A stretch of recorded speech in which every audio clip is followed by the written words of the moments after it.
Então nós falamos que gerir é planejar, organizar, dirigir ou liderar e controlar. Então, planejamento, falando bastante de planejamento. Agora falar um pouco sobre organização. Desde as primeiras sociedades, né, das civilizações, sempre houve a necessidade de gerir atividades produtivas. E aí já se percebeu, já lá no Egito Antigo, ou antes do Egito Antigo, já se percebeu a necessidade de dividir as funções, dividir as tarefas para coordenar grandes grupos de pessoas trabalhando. E a administração moderna, quando as empresas começaram a tomar a cara que hoje elas têm, e organizações operando no regime de mercado, produzindo bens e serviços para a sociedade, elas já aproveitaram essa herança que já existia nos exércitos, nas igrejas, nos estados, com essas divisões de funções, e elas aplicaram também isso aí nos seus processos de organizar. Né? Então, a organização moderna, operando o sistema de mercado, ela desenvolveu algumas estruturas organizacionais básicas, ou esqueletos, vamos dizer assim, de organização básica, que são seguidos e são adaptados ao longo do tempo para as novas condições ambientais que vão chegando. Né? Sempre há algumas questões fundamentais a resolver. Primeiro, como é que se deve fazer a divisão do trabalho, a divisão das atividades, a divisão das tarefas dentro do contexto de uma organização? Vai variar do tipo de negócio, do tamanho da empresa, do tamanho da atividade, quantas pessoas envolvidas, etc. Mas há algumas orientações fundamentais para fazer essa divisão do trabalho, né? Divisão das tarefas. Ou por especialização, é quando eu pego uma tarefa, separo essa tarefa em partes, uma tarefa maior, separo em partes e cada um fica especializado numa pequena parte da tarefa. Ou sem especialização, em que todos executam a tarefa inteira, tá certo? Há uma outra questão a resolver. Qual vai ser a amplitude de administração ou de comando? Quantas pessoas devem responder a um líder, né? Se forem muitas, a comunicação fica difícil. Se forem muito poucas, talvez perca funções essenciais aí, né? Aí a organização vai ficar muito vertical, muito alta, digamos assim, né? Então, quantas pessoas deveriam responder a um líder, tá certo? Qual vai ser, mais outra questão, quais são os limites de autoridade, de responsabilidade de cada uma das partes dentro da empresa? Uma pessoa que não tem cargo de liderança, ela tem poder, mas não tem cargo de liderança, ela não tem outras subordinadas a ela, mas ela tem o poder inerente à função dela. Qual deve ser o limite do poder dela? Então ela pode assinar cheques até R$1.000. Então, ela está lá no caixa fazendo pagamentos, e aí ela mesma assina os cheques, não precisa esperar para o gerente assinar, ela mesma assina. Mas se for cheque acima de R$1.000, aí ela já tem que ir com o gerente, ele já vai dar uma olhadinha, o supervisor, né? Então, quais são os limites de autoridade e de responsabilidade das várias funções? Mais uma coisa, até que ponto uma liderança, uma gerência, uma supervisão deve delegar atividades para outras pessoas e fazer o chamado empowerment dessas pessoas. Delegar, quer dizer, dar autoridade para a pessoa executar uma determinada tarefa. Mas às vezes a pessoa tem autoridade, mas não tem suficiente de estímulo, de impulso para fazer essa atividade. Fortalecimento da pessoa. Treinar a pessoa para usar os dar ferramentas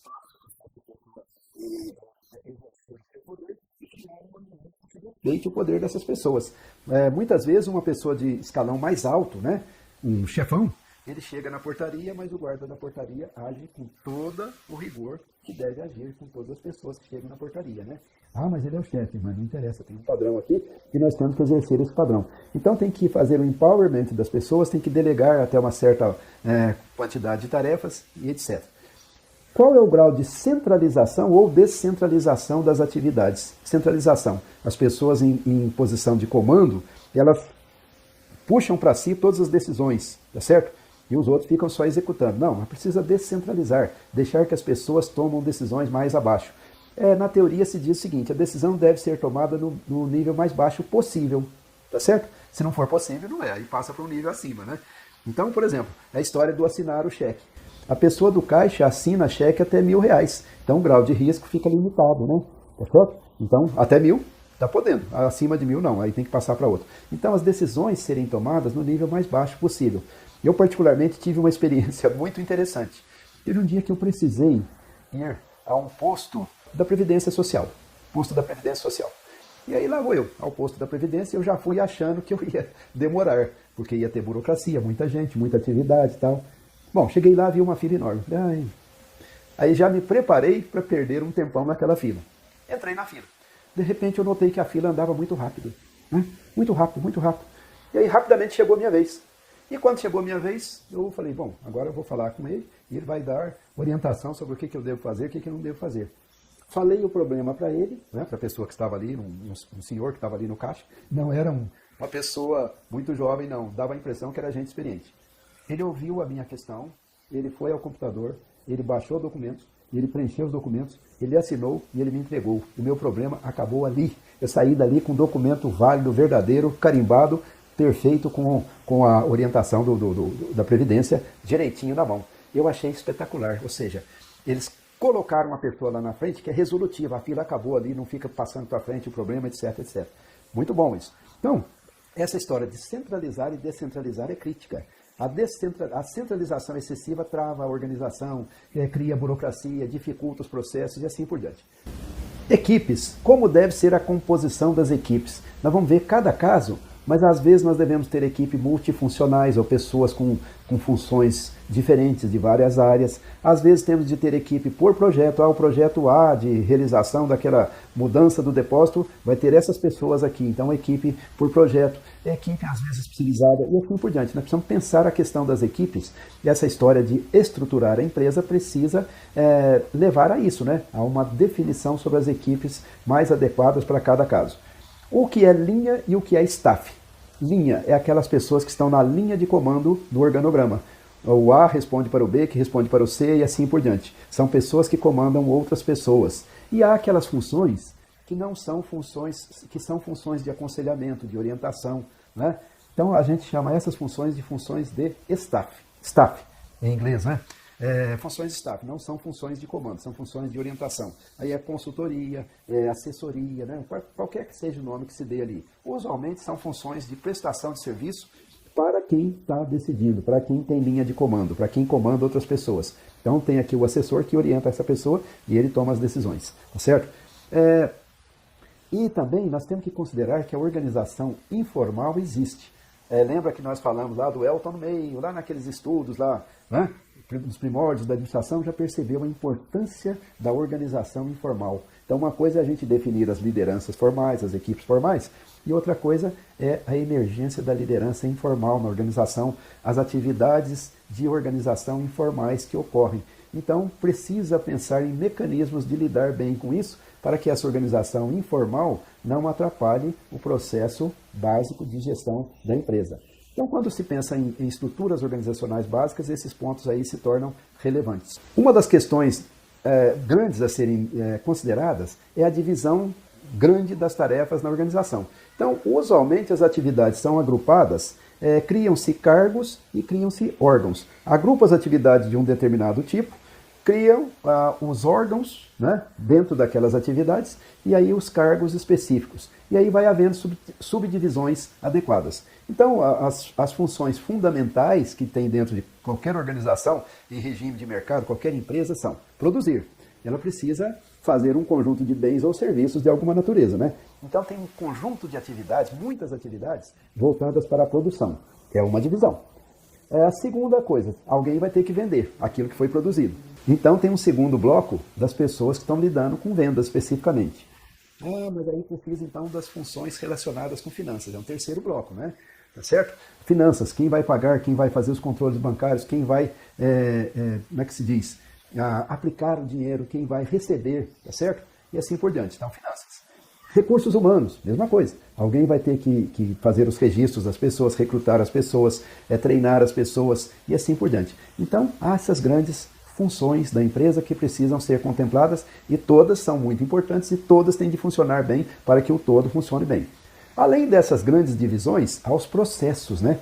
Quais são os processos? Vou dar um exemplo de um processo. Como é que funciona o recrutamento e seleção de pessoas nesta empresa? O processo é o seguinte, a gente faz um anúncio, os candidatos comparecem, mandam um currículo, a gente faz um selecionamento dos currículos, aí a pessoa selecionada passa por testes e passa por entrevistas com a psicóloga do recrutamento. Após isso, as pessoas selecionadas são passadas para entrevistas com as gerências da área. E aí a gerência da área estuda entre 3, 4 candidatos, se for necessário interage com a psicóloga, troca as ideias ali, e aí recruta a pessoa, tá certo? Aí admite a pessoa. Esse é um processo, né? Como é que faz o processo de atendimento de pedido? O pedido chega, sai o pedido lá vem do site, aí ele vai para a logística, aí funciona assim, assim, assim, assado. Então, os processos. E esses processos têm de ser manualizados, quer dizer, tem que fazer manuais desses processos fundamentais, as pessoas têm que saber direitinho como proceder em cada um dos processos. Quando eu tinha 17 anos, 18 anos, eu fui trabalhar na Ródia. A Ródia tinha uma tradição de boa gestão, né, centenária. Então eu fui trabalhar lá e eu vi que era moleza trabalhar lá. Porque tudo que eu ia fazer estava manualizado. Então era só pegar o manual e seguir. Todos os processos, estava tudo ali, estava tudo bonitinho, tudo definido. Certo? Então, uma coisa fundamental também na estrutura organizacional é definir os processos da organização. A outra coisa que precisa definir é a hierarquia, né? Autoridades, responsabilidades, quem comanda quem, quais são as linhas de comando, quais são as linhas de comunicação entre as áreas e as linhas de comando. Como é que as coisas ocorrem. Então é o que se chama criar um organograma. No desenho organizacional ou no projeto organizacional, a gente cria o organograma da empresa ou organização. Né? Então, e aí, existem alguns tipos de estruturas básicas das empresas. Então vamos lá. Estrutura linear. Eu nunca vi, honestamente nunca vi. Uma estrutura linear seria uma estrutura muito simples, na qual pessoas respondem a outras pessoas em uma linha de comando simples, no qual todo mundo está fazendo a mesma função. Então vamos imaginar uma situação de uma mina, 200 funcionários, tá certo? 200 pessoas trabalhando na mina. Então tem um supervisor, porque eu não posso supervisionar 200 pessoas, né? Então divido em 10 equipes de 20 cada equipe tem um supervisor. Então é uma organização de linha simples, não tem mais sofisticação, tá certo? Depois vem as organizações chamadas funcionais. Também são aquelas organizações menores e que se organizam apenas por funções. Então uma organização funcional, ela vai ter as funções básicas, né? Finanças, produção, recursos humanos, comercialização, operações, etc. Tá? E ela vai ter as funções, então, de linha, né? Essas linhazinhas do organograma que vai descendo para baixo aí, e as funções de staff, que seriam lá dentro de cada uma dessas áreas, poderá ter gente em aconselhamento. Gente que não lidera outras pessoas, mas faz aconselhamento e ajuda a tomar boas decisões. Muito bem, então as organizações funcionais, muitas vezes são empresas menores, embrionárias, etc., que dá para ter essa forma mais simples de organizar. Aí vem as organizações das empresas que já se tornam divisionais. Eu posso dividir a empresa em partes, eu posso dividir a empresa por região, né? Então, uma empresa prestadora de serviços de limpeza. Aí então tem São Paulo Norte, São Paulo Zona Sul, São Paulo, sabe? Eu posso trabalhar divisões dentro da empresa, eu posso dividir por regiões, posso dividir por clientela, né? Divisão de clientes, pessoas físicas, divisão de clientes, pessoas jurídicas. Nos bancos tem muito isso, né? Pessoa física, pessoa jurídica. Posso dividir por cliente, posso dividir por projeto. Projeto 1, construção da barragem. Projeto 2, prédios comerciais. Projeto 3, né? Então, dentro de cada um daqueles projetos, tem lá as equipes divididas, etc. Tá certo? Posso fazer divisão por produto. Roupas infantis, roupas masculinas, adulto, roupas femininas, adulto, etc. Tá? Eu posso, então, fazer esses trabalhos, dividir a organização por região, por cliente, etc. E à medida que as organizações se tornam mais sofisticadas, né, não tem outro jeito, né? A organização passa a ser matricial. O que é uma organização matricial? Ela tem atividades corporativas que servem para todos, né? Então ela tem as atividades corporativas que servem para todos. Usualmente são aquelas grandes funções, né? Função de RH, função de marketing, função de operações e essas funções fundamentais. E ela tendo as funções fundamentais, e abaixo dessas funções fundamentais, ou paralelo a essas funções fundamentais, ela tem grandes divisões. Ela pode ser dividida por loja, pode ser dividida por região, pode ser dividida por unidades de negócios diferentes, né? Então, unidade de negócios automóveis, a unidade de negócios caminhões, tá certo? Mas tem órgãos, que são órgãos corporativos. O RH para todos é o mesmo. É o RH para caminhões, para automóveis de passeio, né? E assim por diante, utilitários. E aí tem, então, essas organizações, elas têm funções grandes de staff e funções grandes de linha. E aí, algum conflito naturalmente vai ocorrer, né? Agora, em cada uma dessas, nós vamos ter vantagens e desvantagens. Então é isso, né? E vamos evoluindo com o nosso curso. À medida que formos falando mais, voltaremos a outras questões de organização e outras questões de estruturação básica, né? Porque o mundo não para, as coisas evoluem. Aquela organização que era boa para um ano atrás, agora já pode ser não seja boa mais, porque as coisas estão mudando muito rápido, né? A revolução digital está aí e essas alterações no sistema organizacional, nos processos, nas divisões de função, precisa atualizar-se e ficar condizente com os tempos que nós estamos vivendo. Vamos em frente, então.